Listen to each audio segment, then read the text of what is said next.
Hey y'all, today we're looking at Psalm 11, which is a psalm really about fighting temptation. At least I read it as such.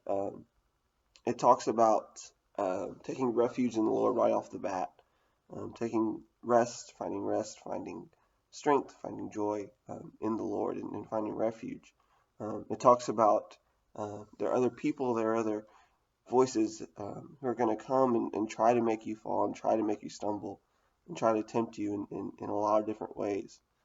And I feel like those voices and those temptations have a tendency to get real high in moments of idleness, in moments of not really doing much. And in this season where it feels like we're kind of forced to be idle and forced to isolate, I feel like those temptations and those voices can get very strong. Um, But there's good news in this psalm in that we're not alone. We have been given things to fight those temptations. And I really think there's three that come to mind for me. First is a community. We're not ever meant to do this life on our own. When Jesus sent out his disciples, he sent them out two by two. Um, God made Adam, and then he realized Adam needs a partner, and so he made Eve. So we're never meant to do this life alone. So who is your community? Who are those people that you can go to in moments of struggle, in moments of temptation, and call and talk to and find comfort and peace from them?